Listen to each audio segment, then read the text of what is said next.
Ang Panginoon ay darating, ang pag-ibig niya ay magniningning. Sa harap ng altar, kami lumalapit, umaawit ng masayang papuri. Buksan ang kandila ng buhay, ang liwanag sa paghihintay. Sa pagdating ni Jesus, naway pagpalain, ito ang aming dalangin. Ang Panginoon ay darating, ang pag-ibig niya ay magniningning. Sa harap ng altar, kami lumalapit, umaawit ng masaya papuri. Ang pag-ibig niya ay magniningning. Sa harap ng altar, kami lumalapit, umaawit ng masayang papuri. Sa harap ng altar, kami lumalapit, umaawit ng masayang papuri. Sa ngalan ng Ama, ng Anak, at ng Espiritu Santo. Amen. Sumainyo ang Panginoon. At sumainyo rin. Mga kapatid, ikaw ba ay nanghihina ngayon? Ikaw ba ay lubog sa napakaraming problema at pagsubok? O baka naman ikaw ay naghahanap ng direksyon sa iyong buhay? Magpasalamat tayo mga kapatid dahil tayo binibigyan ng kalinawan ng ating Panginoon sa ating isip at puso sa pamamagitan ng Kanyang salita. Pero para maging mabunga ang salita ng Diyos sa ating buhay, kailangan nating kumilos. Kailangan nating sumunod sa kagustuhan ng Diyos. Sa mga napakaraming beses na nanatili lang sa ating isip at hindi natin isinabuhay ang ninanais ng Panginoon para sa atin, tayo humiling ng tawad, tayo magpakumbaba para makita tayong minsan pa karapat-dapat makatanggap sa mga banal na misteryo. Inaamin ko Sa makapangyarihang Diyos at sa inyo mga kapatid, na lubha akong nagkasala sa isip, sa salita, sa gawa, at sa aking pagkukulang. Kaya isinasamo ko sa mahal na Birheng Maria, sa lahat ng mga anghel at mga banal, at sa inyo mga kapatid, na ako'y panalangin sa Panginoong ating Diyos. kaawaan tayo na makapangyarihang Diyos, patawarin tayo sa ating mga kasalanan, patnubayan tayo sa buhay na walang hanggan. Amen. Panginoon, kaawaan mo kami. Panginoon, kaawaan mo kami. Kristo, kaawaan mo kami. Kristo, kaawaan mo kami. Panginoon, kaawaan mo kami. Panginoon, kaawaan mo kami. Manalangin tayo. Ama naming makapangyarihan, ipakita mo ang iyong lakas at kami ay iyong tulungan upang ang hinahadlang ng aming kahinaan at kakulangan ay mapalaya ng iyong pag-ibig na mapagbigay. Sa pamamagitan ni Jesucristo kasama ng Espiritu Santo, magpa sa walang hanggan. Amen.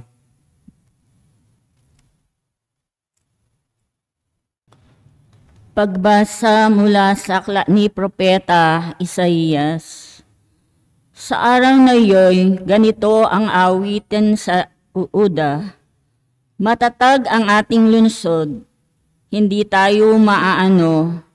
Matibay ang muog, bayaang bukas ang mga pintuan, upang makapasok ang bayang matapat.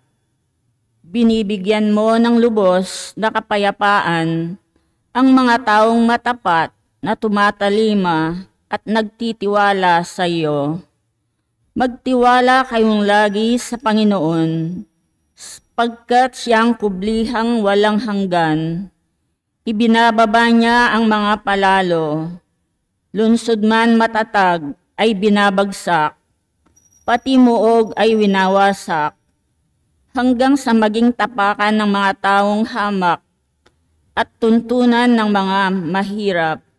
Ang salita ng Diyos. Salamat sa Diyos. Pinagpalang dumarating sa ngalan ng poon natin. Pinagpalang dumarating sa ngalan ng poon natin. O pasalamatan ang Panginoong Diyos, pagkat siya'y mabuti. Ang kanyang pag-ibig ay napakatatag at mananatili. Mabuting di hamak na doon sa poon magtiwala ako, kaysa panaligan yaong mga tao.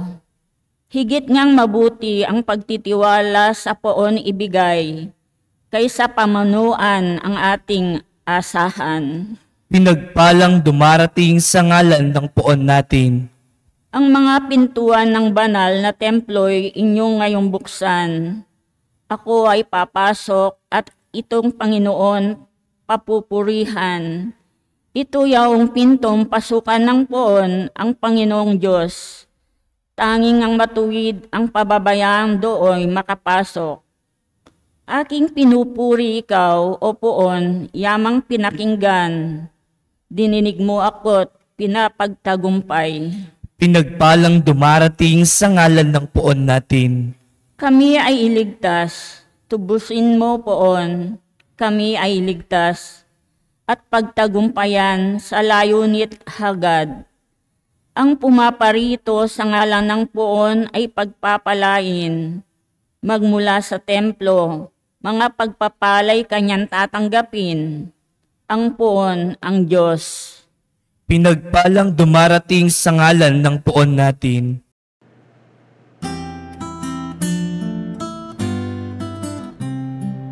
Alleluia, alleluia, alleluia, alleluia, alleluia, alleluia, alleluia, alleluia, alleluia, alleluia, alleluia, alleluia. Hanapin ang poong mahal, siya'y ating matatagpuan, sa kanya tayo magdasal. Alleluia, alleluia. Sumainyo ang Panginoon. At sumain niyo rin. Ang mabuting balita ng Panginoon ayon kay San Mateo. Papuri sa iyo, Panginoon. Nung panong yun, sinabi ni Jesus sa kanya mga alagad, "Hindi lahat ng tumatawag sa akin, Panginoon, Panginoon, ay papasok sa kaharian ng langit, kundi iyaon lamang sumusunod sa kalooban ng aking Ama na nasa langit. Kaya't ang bawat nakikinig at nagsasagawa ng mga salita kong ito ay matutulad sa isang taong matalino na nagtayo ng kanyang bahay sa ibabaw ng bato. Umulan na malakas, bumaha, at binayo ng malakas na hangin ang bahay na iyon. Ngunit hindi nagiba sapagkat nakatayo sa ibabaw ng bato. Ang bawat nakikinig sa aking mga salita at hindi nagsasagawa nito ay matutulad sa isang taong hangal na nagtayo ng kanyang bahay sa buhanginan. Umulan na malakas, bumaha, at binayo ng malakas na hangin ng bahay. Bumagsak ang bahay na iyon at lubusang nawasak." Mga kapatid, ang mabuting balita ng ating Panginoon. Pinupuri ka namin, Panginoong Hesukristo. Magandang araw po muli sa inyong lahat. Magandang araw din po. Alam niyo po ba, walang mangyayari sa iyo kung wala kang gagawin. Amen? Nothing will happen to you if you will not do anything. Pero bakit ba ang dami sa atin ang tigas ng ulo? Marami sa atin naghihintay ng tagumpay, pero wala namang ginagawa. Marami sa atin naghahanap ng bunga, pero hindi naman nagtatanim. Marami sa atin nananaginip ng isang masayang buhay, pero hindi naman kumikilos. Tandaan niyo po ito, mga kapatid. Wala pang tao ang nagtagumpay dahil inisip lang niya ito. Wala pang tao na sumulat ng plano ng kanyang pangarap at magic, biglang umasenso sa kanyang buhay. Mga kapatid, lahat ng bilyonaryo, lahat ng mga sikat, lahat ng mga makapangyarihan na tao, lahat na merong mga nakamtan sa buhay, may isang sikreto. Gumalaw sila, nagpagod sila, kumilos sila, nagtrabaho sila, nagsakripisyo sila. At yan din po ang pinapaalala sa atin ng ating Panginoon ngayong araw. Ang sabi ni Jesus, hindi kayo makakapasok sa langit kung patawag-tawag lang kayo ng Panginoon sa akin. Kung hindi natin gagawin ang kagustuhan ng Diyos, sabi ni Jesus, hindi tayo mapapabilang sa kanyang kaharian. Remember this, action is attraction. I will repeat that. It's very beautiful. Action is attraction. Kung gusto mo na mas marami pang pagpapala, bendisyon at grasya na lumapit sa iyo, na matanggap mo, kailangan mong gumalaw. Kailangan mong kumilos. At napakahalaga, kailangan mong buhayin, gawin ang kagustuhan ng Diyos. Amen? Napakasimple lang po nitong paalaala ng Diyos sa atin. Pero, bakit hindi natin ginagawa? Bakit natin hindi sinusundan? May dalawa kasing problema nasa atin din. Ang unang problema, napakarami sa atin marurunong. Pero ang pangalawang problema, napakarami din sa atin nagmamarunong. Minsan, mas alam pa natin sa Diyos. Pag puno ng kaalaman ang iyong isip, nawawalan na ng puwang o ng space ang Diyos dyan. Amen? Ang tawag po natin dito ay intellectual pride. Mag-ingat po kayo, mga kapatid.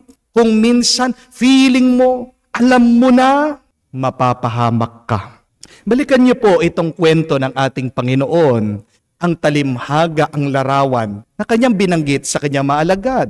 Bakit itong tao nagtayo ng bahay sa buhanginan? May intellectual pride. Kahit na anong sabihin ng mga ibang tao sa kanya, wala siyang pakialam.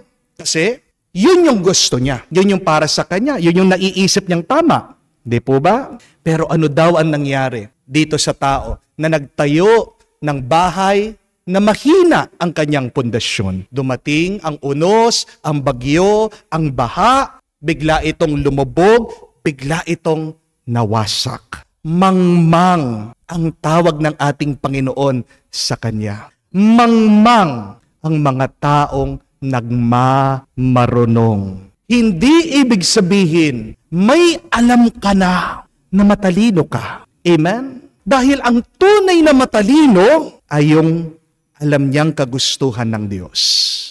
Amen? Who is the wise person?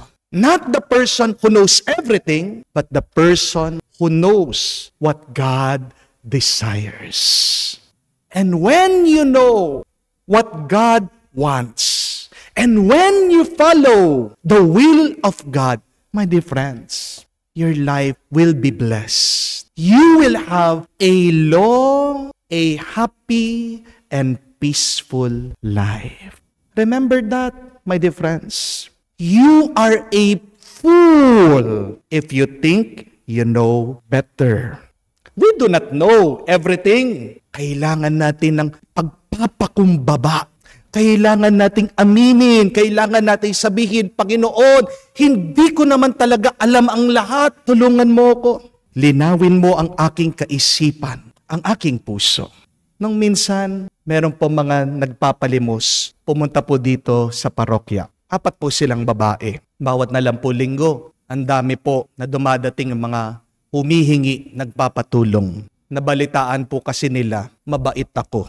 Maawain po kasi ako. Nagbibigay ako. Lalong-lalo na alam ko naman po, Kayo po ay nagble-bless sa parokya, so we are also blessing people. Pero isa pong napansin ko ito, namimihasa na, nang aabuso na yung mga ibang nangihingi. Gusto makakuha na lang. Kaya nga po, bago ko binigyan itong mga nagpapalimos, sinabihan ko muna sila. Gusto ko silang turuan, kinausap ko sila. At tanong ko sa mga nagpapalimos, talaga bang gusto nyo forever na lang kayong magpalimos? Kasi pag nagpapalimos lang kayo, konti lang yung inyong tatanggapin. Gusto nyo ba yan? Na forever hanggang kamatayan, naghihirap kayo? Tinanong ko po sila, ano ba yung pangarap nyo nung maliit kayo, nung nag-aaral kayo? Sumagot po sila, para-parehas. Father, gusto po naming mag-teacher noon. Tapos sabi ko, bakit hindi kayo mag-aral? Pwede pa naman Bata pa naman kayo. Di pa naman kayo senior citizen. Meron namang ALS, Alternative Learning System. Tutulungan ko kayo. Alam niyo po yung sagot nila, Father, mahirap po ang buhay Father, mahirap pong mag-aral Ang sabi ko sa kanila, sa taong ayaw, maraming dahilan. Pero sa taong gusto, maraming paraan. Ano yung hadlang sa kanilang tagumpay sa buhay? Di ba sila rin, meron silang kaalaman pero mali yung kanilang kaalaman. Hinahawakan nila, pinaniniwalaan nila yung mali na kanilang nakagisnan. Tinutulungan ko na sila, ginagabayan ko na sila. Pero tingnan niyo po, ayaw pa nila. Kaya nga, ano sa tingin niyo mangyayari sa kanila? Magtatagumpay o lalong mahihirapan? Nag-uumpisa ang problema sa atin. Lalong-lalo na sa kinakabit natin sa ating mga isip. Amen? Kaya nga, napakaganda po nung aral, turo, nung isang speaker. Pangalan po niya, si Jim Rohn. Sabi niya, do not let your learning turn into knowledge because you will become a fool.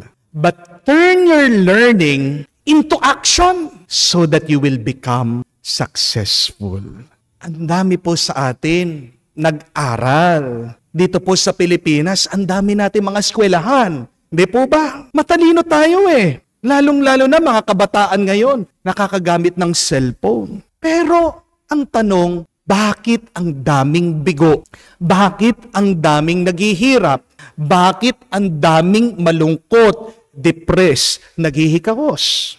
Kasi hanggang ulo lang yung nalaman. Kasi merong naranasan, kinabit dito sa isip at yun na lang ang hinahawakan at pinaniniwalaan. Ayaw nang makinig sa Diyos. Ayaw nang sumunod sa kagustuhan ng Panginoon. Hindi po ba, hindi magbubunga ang kaalaman kung hindi mo yan isa sa buhay. Ang dami po sa atin din, linggo-linggo, nagsisimba. Pero bakit hindi pa rin tayo nagbabago? Bakit ang dami rin sa atin nakakasakit sa iba? Bakit ang ating lipunan hanggang ngayon ganyan? May korupsyon. Hindi na tayo umangat, hindi na tayo umasenso. Kasi yung alam lang natin sa Biblia, yung alam natin sa pananampalataya, hindi naman natin ina-apply, hindi naman natin sinasabuhay. Alam niyo po kung ano yung formula para po sa tagumpay sa buhay? Sulat niyo po ito. Isang mabuting ideya at maraming paggawa. Remember that. Write that down. A good idea plus heavy action. And if you want a holy, happy, peaceful life, then you should take the lessons from Jesus and apply them in your life. Amen? Hindi naman po kailangan yung buong Biblia basahin mo ngayon Pero araw-araw, paunti-unti, yung narinig mo, kung ano yung nakapukaw sa iyo, dun ka muna, subukan mo, gawin mo sa iyong pamumuhay. Subukan niyo po araw-araw na ano man ang marinig mo, nagsisimba ka, may nagustuhan ka, naramdaman mo, diyan ka tinatawag ng Diyos. Sundin mo yan. Sinasabi ko po sa iyo, mga kapatid, magbabago ang buhay niyo. Gaganda ang inyong karanasan. Mga kapatid, gusto niyo po bang isang matibay, isang matatag at isang matagumpay na buhay, tinuturuan tayo ng Panginoon. Ang ating narinig, ang salita ng Diyos, kailangan nating gawin, sundin, at buhayin araw-araw. Para pagdating ng panahon, ang ating buhay ay maging karanasan ng langit at darating din ang araw na tayo ay mamumuhay, makakapasok at magiging karapat-dapat sa kaharian ng Diyos. Amen. Bunga ng pagtitiwala, pagkaloob ng Diyos Ama, ang ating mga kahilingan, buong katapatan tayong tumawag sa Kanya, sabihin natin, Panginoon, dinggin mo kami. Panginoon, dinggin mo kami. Ang Santo Papa, mga obispo, mga pari at mga relihiyoso, naway maging tapat sa kanilang pagtatalaga ng sarili sa Diyos, manalangin tayo sa Panginoon. Panginoon, dinggin mo kami. Ang mga politiko at lahat ng naglilingkod sa pamahalaan, naway maging tapat sa kanilang mga pangako at tungkulin, manalangin tayo sa Panginoon. Panginoon, dinggin mo kami. Ang ating pananampalataya naway magkaroon ng matibay na patotoo sa ating mga gawa at hindi lamang sa mga salita, manalangin tayo sa Panginoon. Panginoon, dinggin mo kami. Sa katahimikan ng ating puso, mangitin din natin sa Diyos ang ating mga personal na pangangailangan. Ama, Ikaw ang aming lakas sa oras ng aming pangangailangan. Buksan mo ang aming mga puso sa iyong biyaya at takayan mo kami sa iyong kaharian. Hinihiling namin ito sa pamamagitan ni Kristo, aming Panginoon. Amen.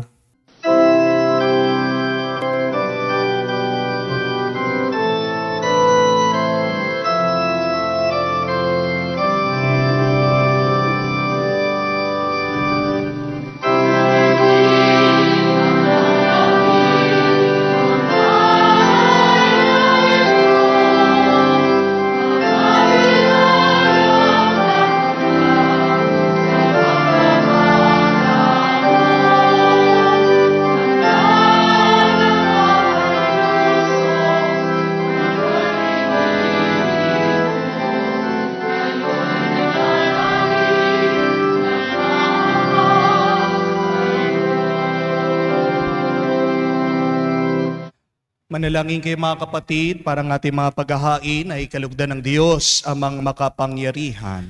Tanggapin nawa ng Panginoon itong paghahain sa iyong mga kamay, sa kapurihan niya at karangalan, sa ating kapakinabangan at sa buong sambayanan niyang banal. Ama naming lumikha, tanggapin mo ang aming mga alay na ikaw na rin ang nagbigay. Magdulot nawa ito ng gantimpalang kaligtasan na ngayon pa man ay aming nang pinakikinabangan. Sa pamamagitan ni Jesucristo kasama ng Espiritu Santo, magpasawalang hanggan. Amen. Sumainyo ang Panginoon. At sumain niyo rin. Itaas sa Diyos ang inyong mga puso at diwa. Itinaas na namin sa Panginoon. Pasalamatan natin ang Panginoong ating Diyos. Marapat na siya ay pasalamatan. Ama naming makapangyarihan, tunay nga marapat ikaw ang aming pasalamatan sa pamamagitan ni Jesucristo na aming Panginoon. Ang pagsusugo mo sa Kanya ay pinapahayag ng lahat ng mga propeta. Ang pagsilang niya ay pinanabikan ng Mahal na Birhen, Kanyang inang tunay. Sa kapangyarihan ng Espiritong Banal, ang pagdating niya ay inilahad ni San Juan Bautista sa kanyang pagbibinyag. Ngayon pinaghahandaan namin ang maligayang araw ng kanyang pagsila. Kami nananabik at nananalangin, lubos na makaharap sa kanyang kadakilaan. Kaya kaisa na mga anghel na nagsisiawit ng papuri sa iyo, nang walang humpay sa kalangitan, kami nagbubunyi sa iyong kadakilaan.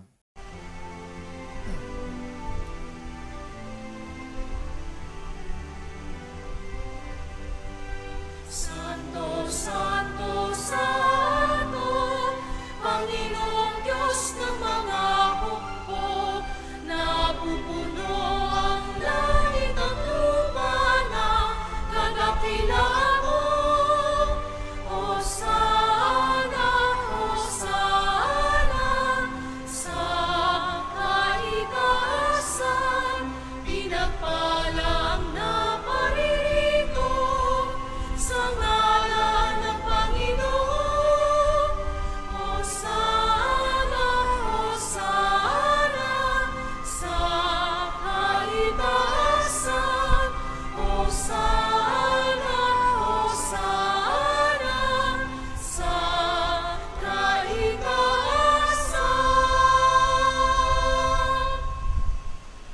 Ama naming banal, ikaw ang bukal ng tanang kabanalan. Kaya't sa pamagitan ng iyong Espiritu, gawin mong banal ang mga kaloob na ito, upang para sa amin, maging katawan at dugo ng aming Panginoong Heso Kristo. Bago niya pinagtiis ang kusang loob na maging handog. Hinawakan niyang tinapay, pinasalamatan kanya, pinaghati-hati niya iyon, inabot sa kanyang mga alagad at sinabi, tanggapin ninyong lahat ito at kanin. Ito ang aking katawan na ihahandog para sa inyo.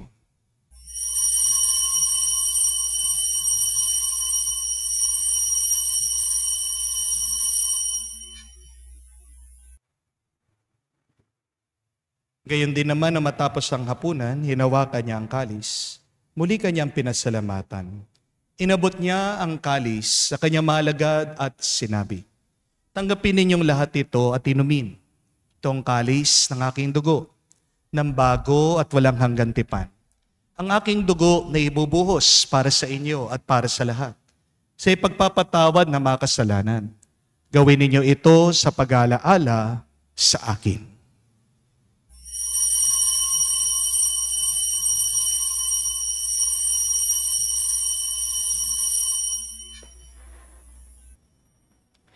Ang misteryo ng pananampalataya. Aming ipinahayag na namatay ang iyong anak, nabuhay bilang Mesiyas at magbabalik sa wakas para mahayag sa lahat. Ama, ginagawa namin ngayon ang pag-alaala sa pagkamatay muling pagkabuhay ng iyong anak. Kaya tinialay namin sa iyo ang tinapay nagbibigay buhay at ang kalis na nagkakaloob ng kaligtasan. Kami nagpapasalamat dahil kami yung minarapat na tumayo sa harap mo para maglingkod sa iyo. Sinasamo namin kami magsalo-salo sa katawan at dugo ni Kristo ay mabuklod sa pagkakaisa sa pamamagitan ng Espiritu Santo. Ama, lingapin mong iyong simbahan, laganap sa buong daigdig. Puspusin mo kami sa pag-ibig. Kaisa ni Francesco, ang aming Papa, Florentino, aming Arsobispo at ng Tanang Kaparian. Alalahanin mo rin ang aming mga kapatid na nahimlay, may pag-asang sila'y muling mabubuhay. Gayon din naman lahat ng mga pumanaw. Kawan mo't sila't patuloyin sa iyong kaliwanagan. Kawan mo't pagindapatin kaming lahat na makasalo sa iyong buhay na walang wakas. Kaisa ng mahal na Birhen Maria, Ina ng Diyos. Kaisa ni San Jose, ang kanyang malwalhating esposo. Kaisa ng mga apostol at lahat ng mga banal na nabuhay dito sa daigdig na kalugod-lugod sa iyo. May pagdiwang nawa namin ang pagpupuri sa ikararangal mo sa pamamagitan ng iyong anak, aming Panginoong Heso Kristo. Sa pamamagitan ni Kristo, kasama niya at sa Kanya, ang lahat ng parangal at papuri ay sa iyo, Diyos Ama, makapangyarihan, kasama na Espiritu Santo, magpasawalang hanggan. Amen, amen, amen. Sa nakakagaling na utos sa turo ni Jesus sa Panginoon natin at Diyos, ipahayag natin ang lakas loob.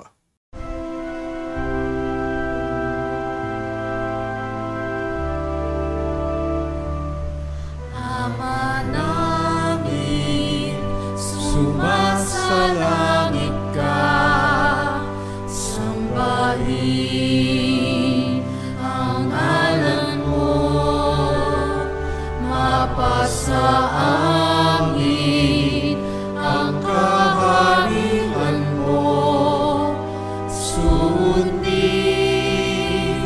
ang loob mo dito sa lupa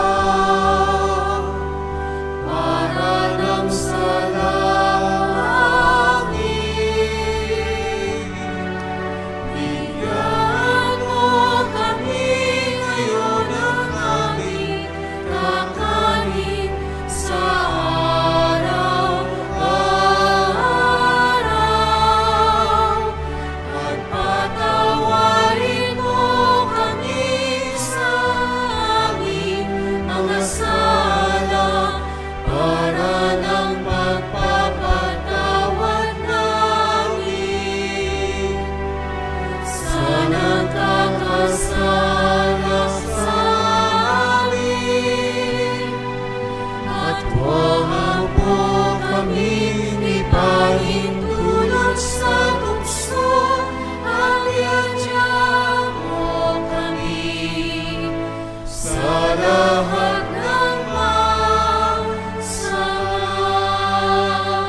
Hinihiling namin kami adyas sa lahat ng masama, pagkalooban ng kapayapaan araw-araw, ligtas sa kasalanan, ilayo sa lahat ng kapahamakan, samantalang aming pinanabikan ang dakilang araw ng pagpapahayag ng tagapagligtas naming si Heso Kristo. Sapagkat sa iyo ang kaharian at ang kapangyarihan at ang kapurihan magpakailanman. Amen.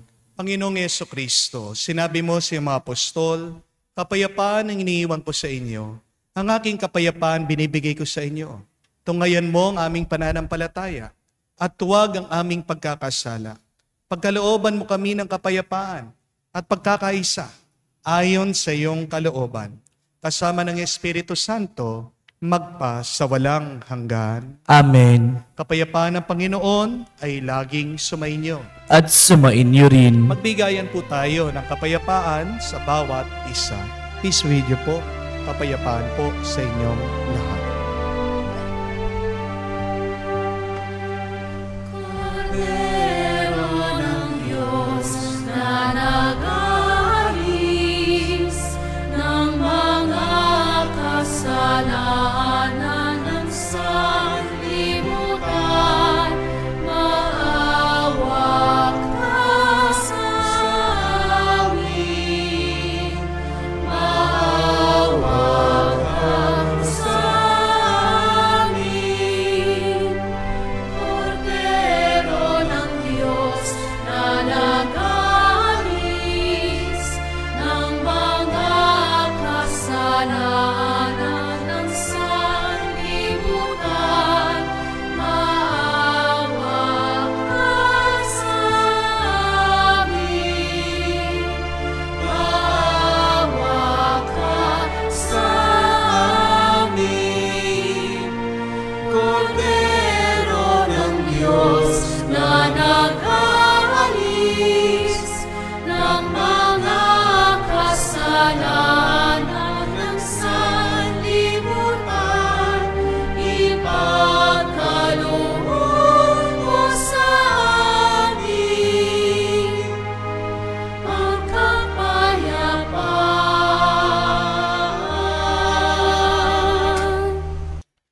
Mga kapatid, naririto ang ating Panginoong Yeso Kristo, ang Kordero ng Diyos, siyang nag-aalis sa mga kasalanan ng sanlibutan. Mapalad tayong lumalapit sa piging ng Kordero. Panginoon, hindi ako karapat-dapat na magpatuloy sa iyo, ngunit sa isang salita mo lamang ay gagaling na ako.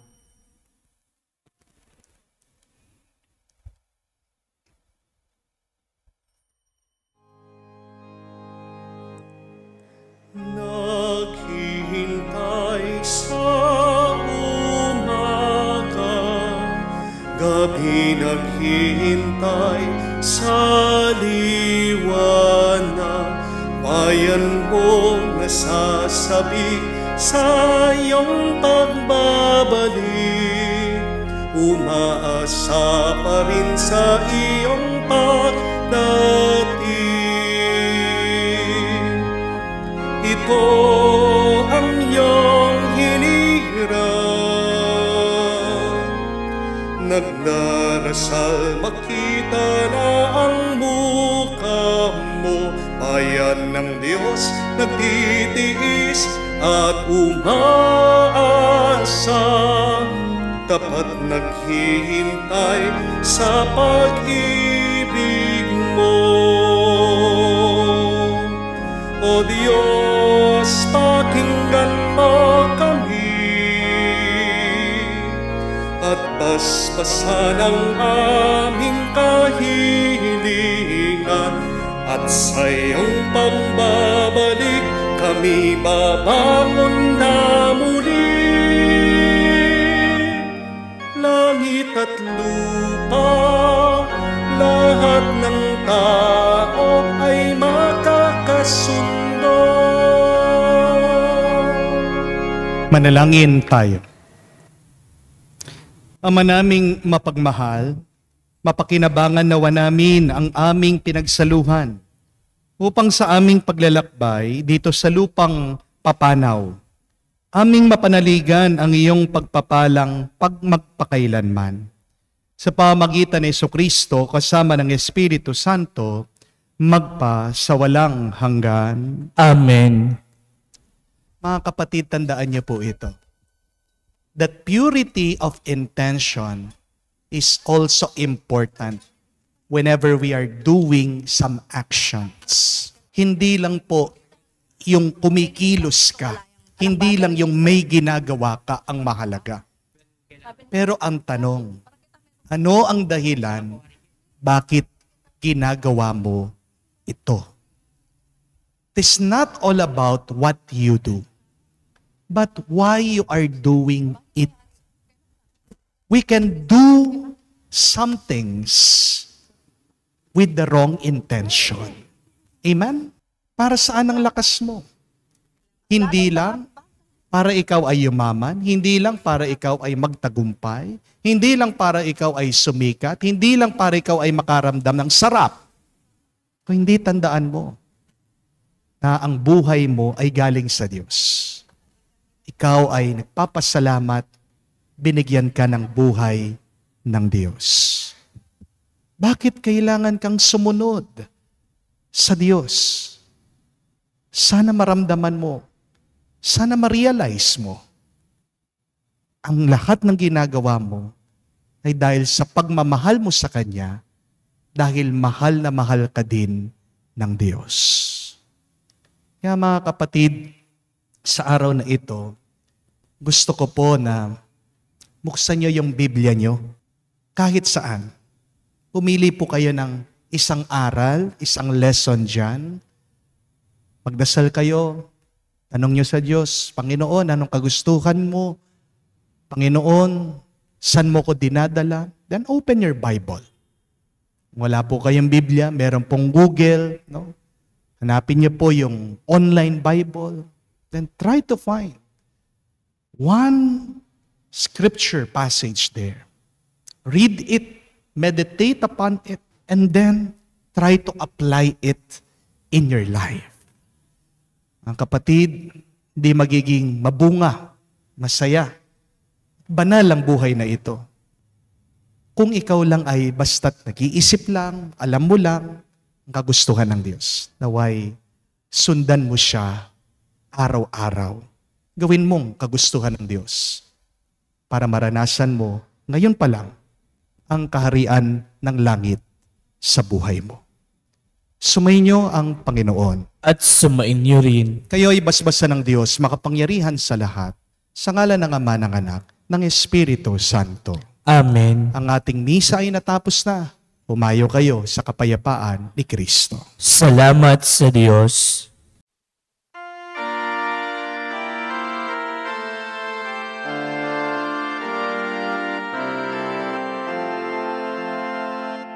Maghintay tayo sa Diyos,